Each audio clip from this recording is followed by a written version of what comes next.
So we're talking NFC East odds and predictions. We got the boys, the Eagles, the Giants, the Commanders. Right. I almost said it. I always want to say Commodores. For some reason, Commanders doesn't resonate with me, and they're the Commodores. But, it's great tough to get used to, for sure. That's just it. So, Rickenbach, let me know. What are you thinking here about the NFC East? Well, a couple of quick notes is just that surprisingly, no one has repeated since 2004 in this division. So the Cowboys won it last year. Can they do it again this year? They are the favorite to win the division, but only a slight favorite. Of course, the Eagles are right behind them there. And one of the things I'm looking at with this division is I think that the Giants, first off, you can just eliminate them. This is a team that hasn't won more than 6 games since 2016. That's the last time that they did. So I just don't think the Giants, they're about a year away. They got a new head coach.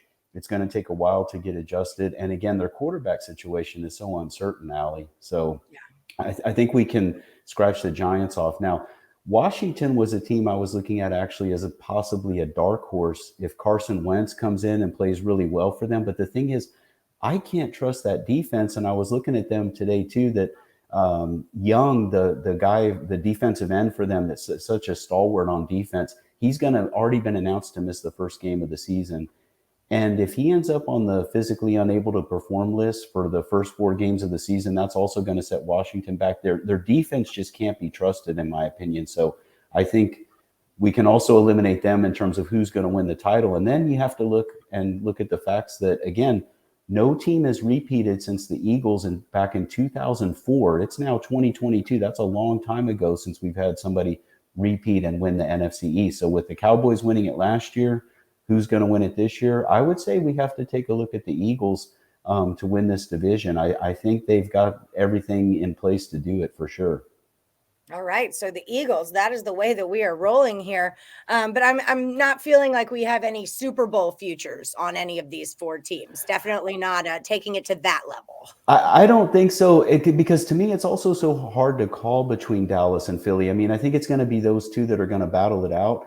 But with Dallas, they lost Amari Cooper. They also lost an offensive lineman, Collins, that's now with the Bengals. And those are 2 pretty significant losses for Dallas. They're still, if you look at them talent-wise and you look at their roster, they have the best roster in the division. They should win the division. But again, you look at some of those other facts, like just how hard it is to repeat in the division. It's such a, we talked about this the other day, Ali, that the NFC East is kind of, they tend to split their games a lot, their matchups throughout the season. It's just a tough one to call. But what I like about the Eagles is number 1 rushing attack last year. They added a key wide receiver now, Brown, for that's going to help really with Jalen Hurts at QB to really open up that passing game. So I think that when you have a good ground game, you can get your passing game going. And the Eagles pretty solid defensively. They made some good additions there. I think it's going to be a good battle between Dallas and Philly in this division.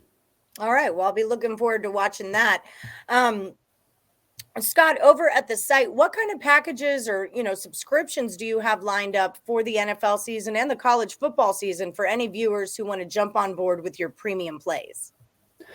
Well, really the best packages also include those all sports packages, which of course will get you the college and NFL. But I mean, what I wanted to mention, Ali, is that last year, because it's always good to be honest and transparent, and that's the key with the Picks and Parlays site. But I had a tough 2021 for me.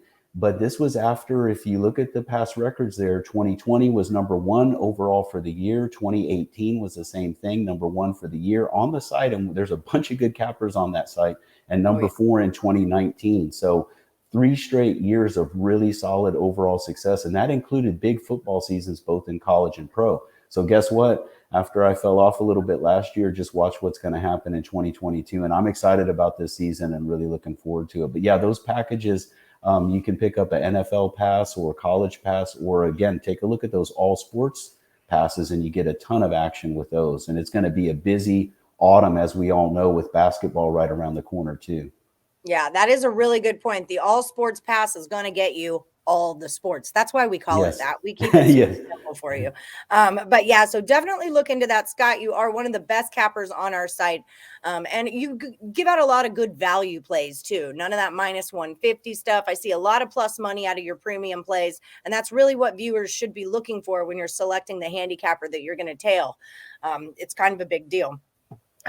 So thank you so much for joining the Power Hour, Scott. Guys, check him out at picksandparlays.net. Scott the Bulldog Rickenbach, and use the promo code CFL. That's going to save you 20% off, even if you get that all sports pass. Save the 20% off with that promo code CFL.